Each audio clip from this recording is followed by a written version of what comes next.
Welcome by quiz education channel पे आप सभी का हार्दिक अभिनंदन है। मैं लीलाधर मेहता आपके लिए राजस्थान जीके की क्लासें कला और संस्कृति से लगातार लेके आ रहे हैं। आप आराम से घर पे बैठें, कूलर चलाएं और मस्ती से कॉपी पेन लेके बैठें, अपने नोट्स बनाएं और अच्छे से बेहतरीन तरीके से अपनी तैयारी करें। ठीक है, तो अपन बिना बात करें नॉन स्टॉप चलते हैं। बिल्कुल, तो आप तैयार हो जाइए और अपन चालू करते हैं। राजस्थान के लोक देवता, देखो मैं आपको बता दूं, ये हमारी आज तीसरी क्लास है राजस्थान के लोक देवता पे। मैं लास्ट के 10 मिनट में, इससे पहले मैंने जो 2 क्लासें पढ़ाई है उसकी मैं आपको फटाफट रिवीजन करा दूंगा। ठीक है, कौन किसकी पत्नी है, कौन किसका पति है, सारी चीज़ें मैं आपको 10 मिनट में क्लियर करके जाऊंगा इसके बाद में। ठीक है, आज हमारे एक लोक देवता बच रहे हैं जो बहुत ही महत्वपूर्ण है, उसके बाद में अपन फटाफट रिविजन करेंगे। चलो चालू करते हैं हम। सबसे पहले चलो देव नारायण जी, आप भी बढ़िया टॉपिक डाल लें। देव नारायण जी, ठीक है, आपने खूब नाम सुना होगा। जब देव नारायण जी का नाम सुनते हैं तो हमारे दिमाग में गुजर भाई आ जाते हैं, गुजरों के आराध्य देवता। गुजरों के आपने भी सुना होगा देव नारायण दूध डेयरी का नाम, इस प्रकार से सुना होगा। ठीक है, तो आज अपन इनकी विस्तार से पूरी बात करेंगे। ठीक है, देखो सबसे पहले तो क्या हुआ हम यहाँ से जानते हैं। एक शासक था व्यक्ति बाघ सिंह। ठीक है, कौन था? बाघ सिंह। इस बाघ सिंह के कितने पुत्र थे? 24 पुत्र थे। ठीक है, इन 24 पुत्रों को क्या कहा जाता है? बगडावत, बगडावत वंश। ठीक है, ये बात आपको याद रखनी है। सबसे पहले आपको याद रखनी है देव नारायण जी का संबंध बगडावत वंश से है, बगडावत वंश से। बाघ सिंह के कितने पुत्र हुए? 24 पुत्र हुए। वह आगे चलकर क्या कहलाए? बगडावत वंश कहलाए। इन्हीं बगडावत वंश में आगे देव नारायण जी के माता पिता का संबंध आता है। ठीक है, इनके पिता का नाम था सवाई भोज, सवाई भोज, और माता का नाम था सेडू, सेडूबाई, और आपको कहीं ना कहीं लिखा मिलेगा साडू। ठीक है, वो साडू मत समझना, ये दूसरा साडू है ना। तो आपको समझ में आ गई होगी। बाघ सिंह के 24 पुत्र हुए। उन 24 पुत्रों को संयुक्त रूप से क्या कहा गया? बगडावत कहा गया। इसी बगडावत में देव नारायण जी के पिता सवाई भोज का जन्म हुआ और इनकी माता का नाम था सेडूबाई या साडू।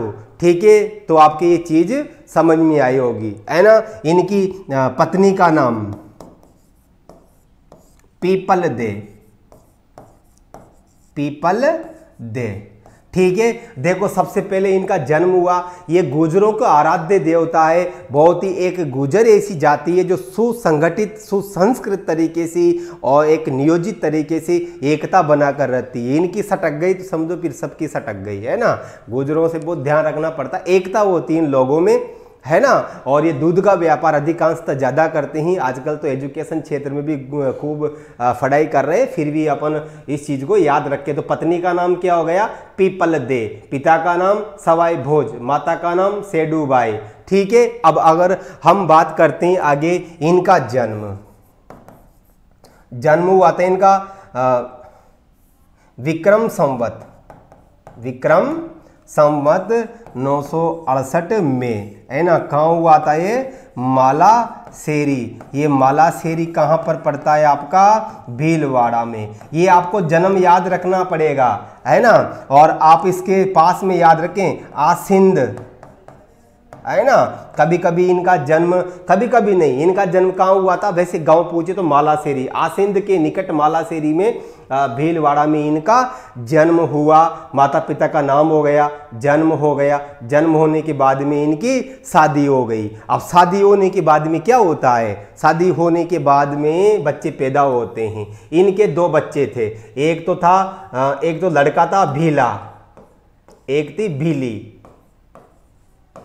भीला और भीली, ठीक है ना। तो और एक प्रश्न बनता है, देवनारायण जी का प्रथम पुजारी कौन था? भीला।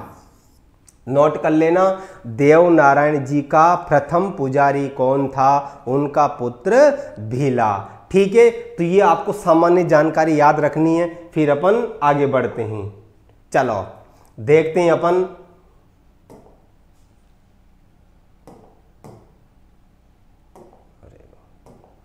चलो चालू करते हैं। देखो, इनके जन्म परिचय हो गया, माता पिता का नाम हो गया, जन्म इनका हो गया, इनकी पत्नी का नाम हो गया, इनके बच्चों का नाम हो गया। और देवनारायण जी किसके अवतार माने जाते हैं? देवनारायण जी विष्णु के अवतार माने जाते हैं। आपको ये बात अच्छे से, विष्णु के अवतार कौन थे? देवनारायण जी किसके अवतार माने जाते हैं? विष्णु के अवतार माने जाते हैं, ठीक है। अब मैं आपको एक और चीज बता दूं, इनका जन्म, वैसे आप महीना याद रखो तो माघ शुक्ल सप्तमी को इनका जन्म हुआ था, माघ शुक्ल सप्तमी को, ठीक है। ये किसके अवतार माने जाते हैं? विष्णु के अवतार माने जाते हैं। और इनका जो निधन, ये निधन, ये क्या हुआ? जन्म। जन्म याद रखना है। इनका निधन होता है भाद्रपद शुक्ल सप्तमी को, माई सातक, नाम सुना होगा आपने, माई सातक का, ठीक है। ये वाली वही है, भाद्रपद शुक्ल, बस सिर्फ एक हटाना है। माघ शुक्ल को तो इनका जन्म हुआ, भाद्रपद शुक्ल में इनकी मृत्यु हो गई। महीना अलग है पर इनका संबंध किससे? सातक से, ठीक है। आप जाते भी होंगे देवताओं के माई सातक ढोकने भी जाते होंगे, राजस्थान में ये बहुत फेमस भी है, ठीक है। तो आप इस चीज का विशेष तौर से ध्यान रखें। आगे अपन बात करते हैं। देखो, सबसे पहले देवनारायण जी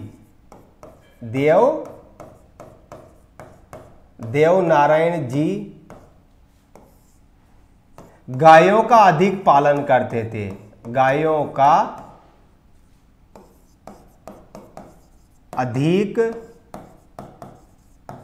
पालन करते थे, ठीक है। इनके पास में कितनी गायें थी? 98,000 गायें थी। और ग्वाले कितने थे? ग्वाले कितने थे इनके पास में? 1444। आप चाहो तो ये भी याद रखना, क्योंकि पेपर में देखो प्रश्न कहाँ से आता है पता भी नहीं चलता, इसलिए अपन इस चीज़ों को भी ध्यान रखें, है ना। इनके पास में गायें कितनी थी? 98,000। ग्वाले कितने थे? 1444 थे, ठीक है। आगे अपन बात करते हैं। देखो, देवनारायण जी की फड़, अपन अब किसकी बात कर रहे हैं? देव नारायण जी की फड़, ठीक है। पहला स्टार लगा के, यह राजस्थान की सबसे लंबी फड़ है, यह राजस्थान की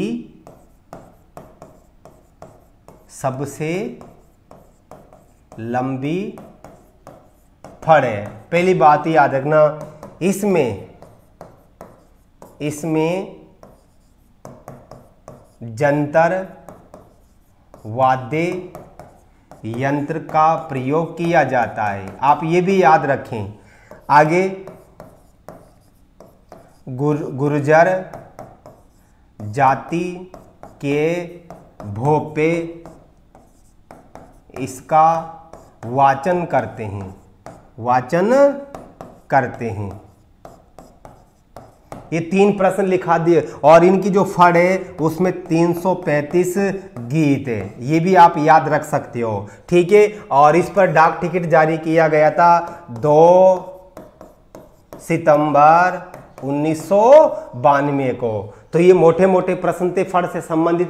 देवनारायण जी की फड़, ये राजस्थान की सबसे लंबी फड़ है, इसमें जंतर वाद्य यंत्र का प्रयोग होता है, गुज्जर जाति के भोपे इसका वाचन करते हैं। और इस फड़ में कितने गीत है?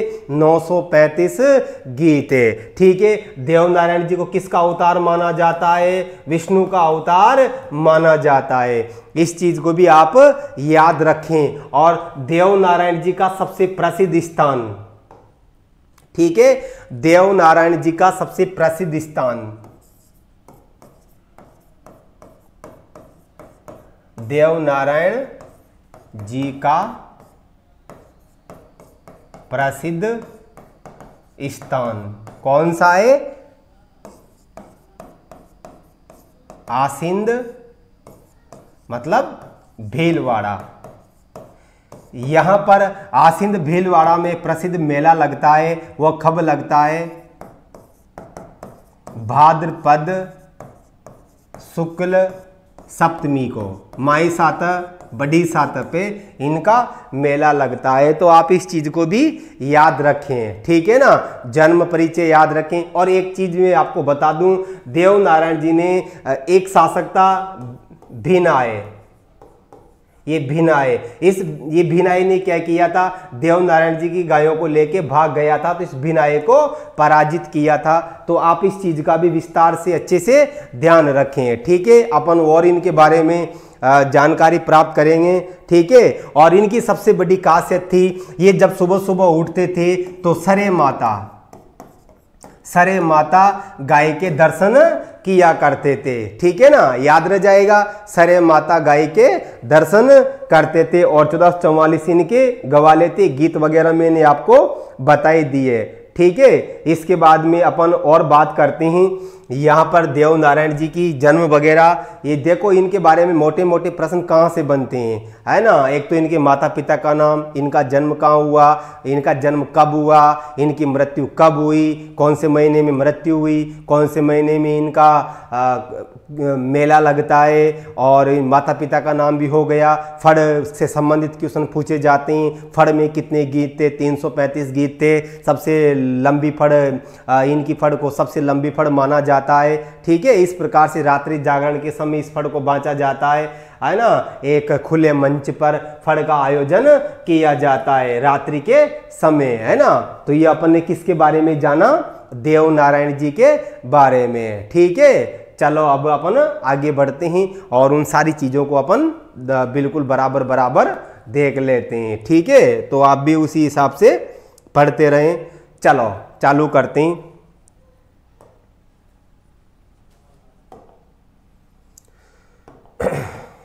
देखो सबसे पहले हमारे पास में है रामदेव जी। आप यहां से, ये सबसे काम की चीज बता रहा हूं मैं, ये रामदेव जी हो गए, बाबूजी हो गए, गोगा जी हो गए, तेजा जी हो गए,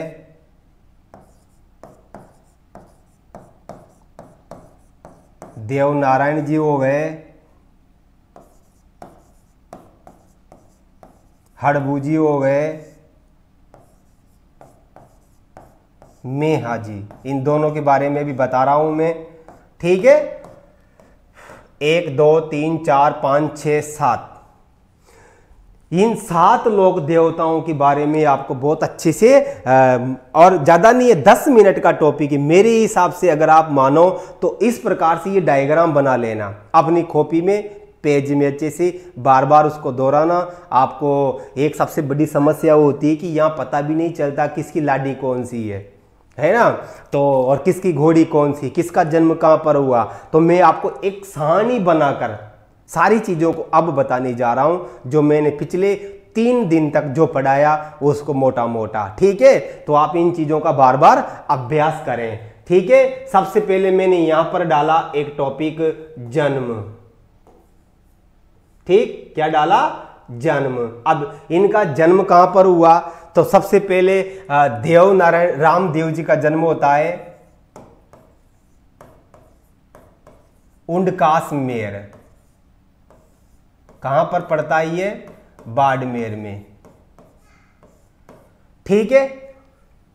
बाबूजी का जन्म, बाबूजी का जन्म होता है अपना चलो पहले यहां से देख लेते हैं। गोगा जी का जन्म होता है ददरेवा। ये ददरेवा कहां पर पड़ता है? चूरू में। कोल्लू, कोलूमंड जोधपुर में। ठीक है। तेजाजी खडनाल, खडनाल जोधपुर में, नहीं सॉरी नागौर में। खडनाल कहां पर है? नागौर में।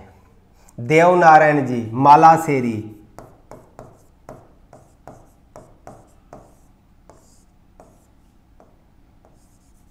भीलवाड़ा। हड़बूजी बेंगटी,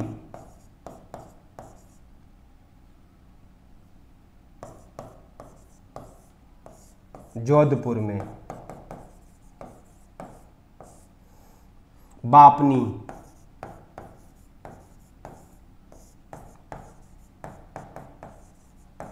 जोधपुर में। ठीक है। चलो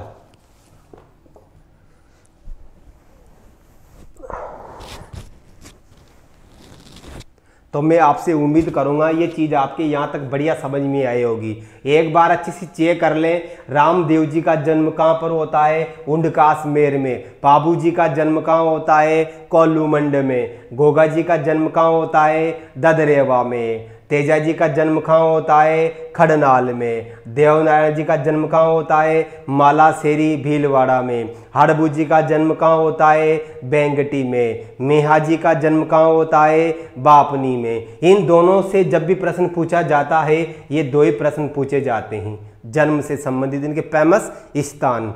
ठीक है। चलो अपन इसके बाद में आगे बात करते हैं। ये तो जन्म का हो गया है ना। अब इसके बाद में अपन पत्नियां, घर वाली डालू क्या? पत्नियां डाल देता हूं, नहीं तो आपको कहे पत्नियां।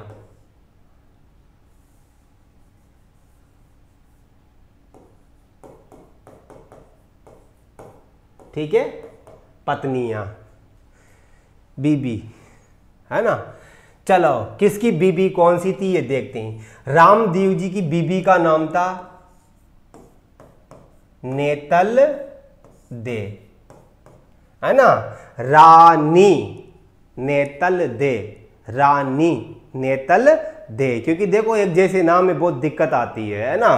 बाबू जी की पत्नी का नाम था भाई सबसे पहले सुप्यार दे,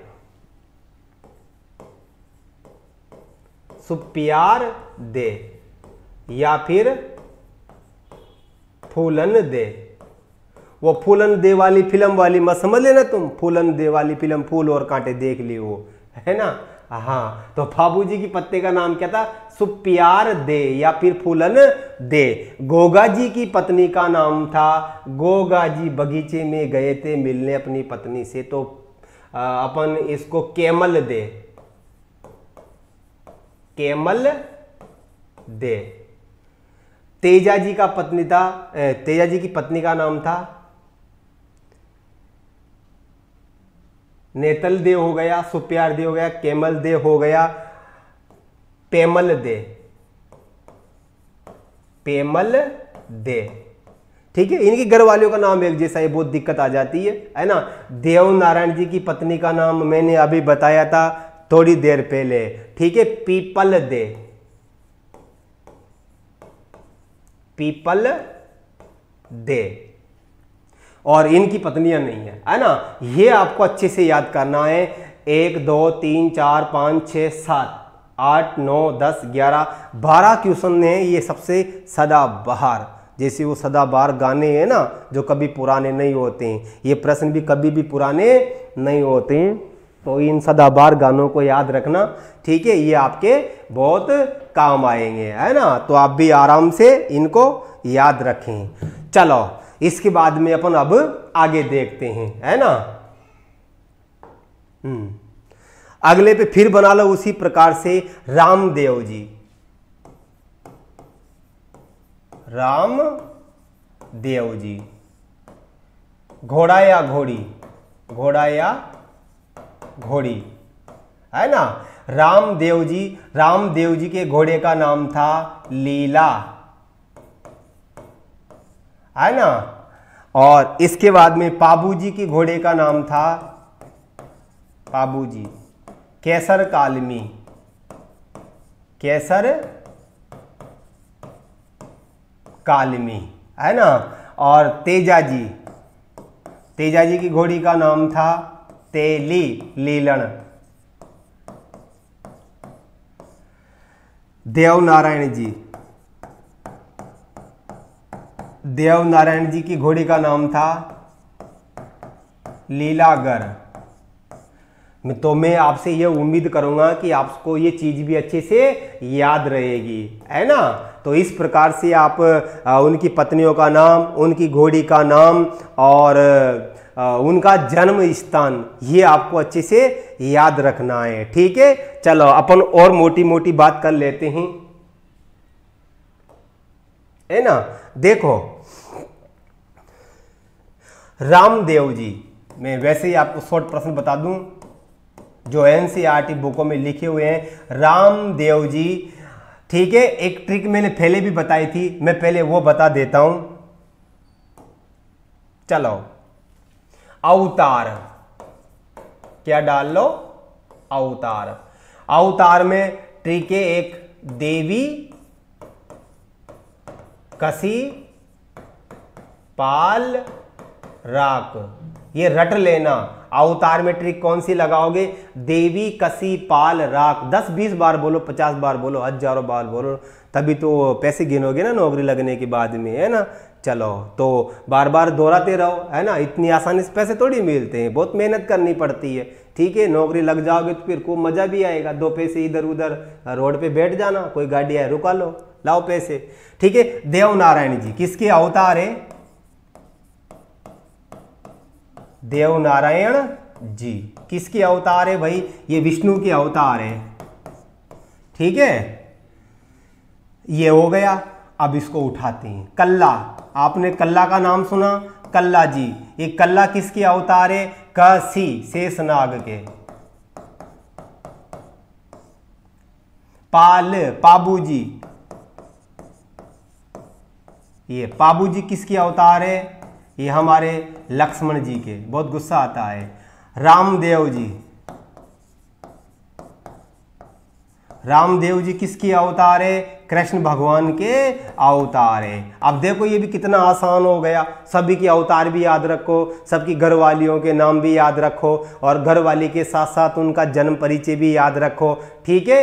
ये सीधी सीधी सी बात है ना। तो आप इनको भी आराम से अच्छे से याद रखो, है ना। अब मैं आपको कुछ मेले बता देता हूं। गोगा जी का मेला, गोगाजी का मेला, आपको महीना रटना पड़ेगा भाई। ये लगता है भाद्रपद कृष्ण नवमी को। शॉर्ट तरीके से बता रहा हूं मैं आपको आज चीजें, ठीक है। ऐसे नहीं 10-10 घंटे का वीडियो पढ़ा दो, कहानियां सुना रहे हैं, मजे ले रहे हैं, ऐसे मजा नहीं लेते हैं भाई। शॉर्ट तरीके से पढ़ो, विद्वान बन जाओगे, जॉब लग जाएगी, ठीक है। इधर उधर पैसे मांगने का मजा आ जाएगा, है ना। तो गोगा जी का मेला कहाँ लगा, भाद्रपद कृष्ण नवमी को। कहाँ पर लगता है, खूब सुना होगा आपने, गोगा मेडी, गोगा मेडी। गोगा मेडी कहाँ पर, ये हनुमानगढ़ में, है ना। ये हनुमानगढ़, ये भी आप याद रखना, ठीक है। रामदेव जी, रामदेव जी का मेला कब लगता है, भाद्रपद, भाद्रपद शुक्ल, शुक्ल पक्ष में ना, भाद्रपद शुक्ल द्वितीया से, शुक्ल द्वितीया से दसवीं तक, दसवीं तक।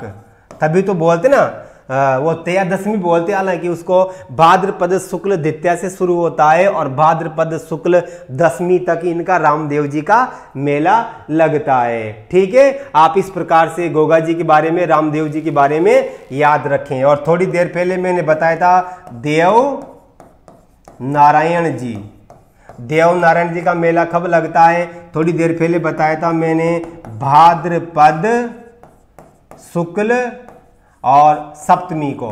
सप्तमी याद रखना भाई, माई साता से याद रह जाएगा आपको देवनारायण जी के बारे में। साता देख लो पहले सप्तमी, फिर इसके बाद में महीना देख लो भादवा का, और पक्ष कौन सा है, शुक्ल पक्ष में। घोगा जी का कृष्ण पक्ष में आता है, ठीक है ना। पाबू जी को आप विस्तार से बढ़िया याद रखना भाई। पाबू जी का जो त्योहार आता है, मेला आता है, वो कब, चैत्र महीने में। अधिकांश लोक देवता जितने भी ये सबके मेले किस में आते हैं, भाद्रपद के महीने में, पर पाबू जी का एकमात्र चैत्र में आता है। एक तो पाबू जी का आता है, एक मल्लीनाथ जी का। मल्लीनाथ जी ये तिलवाड़ा बाड़मेर वाले हैं भाई, ठीक है ना, अपन इनको आगे भी पढ़ेंगे। तिलवाड़ा बाड़मेर में मल्लीनाथ जी और पाबू जी कौन से महीने में आते हैं, चैत्र महीने में आते हैं। बाकी जितने भी लोक देवता है वो सारे के सारे भाद्रपद के महीने में आते हैं, तो आप ये भी याद रखना। चलो आगे अपन एक और बात कर लेते हैं। देखो रामदेव जी, मैं सबको कंबाइंड में पढ़ा रहा हूं। रामदेव जी मल्लीनाथ के समकालीन माने जाते हैं। मल्लीनाथ के समकालीन, क्योंकि मैंने सारी चीजें पहले पढ़ा दी, समकालीन माने जाते हैं, ये भी आपको याद रखना है ना। और अपने यहां पर अगर अपन बात करते हैं गोगा जी के गुरु का नाम भी आप याद रखना, गोरखनाथ, और इनके गुरु का नाम था बालीनाथ, ठीक है। ये बालीनाथ हो गया, ये गोरखनाथ हो गया। आप भी इस प्रकार से इस चीज को याद रखें, ठीक है। तो ये मैंने आपको आज सारी जानकारी बता दी है। पत्नियों का नाम, जन्म परिचय, उनके माता पिता का नाम, ठीक है, कहाँ पर उनका जन्म हुआ, मेला त्योहार वगैरह सब कुछ बता दिए। और आप इन चीज़ों को बार बार दोहराएं और बार बार पढ़ें और अपनी मंजिल की ओर आगे बढ़ें, ठीक है। इसी उम्मीद के साथ हम फिर मिलेंगे कल और एक नए टॉपिक के साथ। आप इसी प्रकार से अपना अध्ययन कार्य जारी रखें, कूलर में बैठें, ठंडी ठंडी हवा खाएं, ठीक है। चलो धन्यवाद, गुड बाय।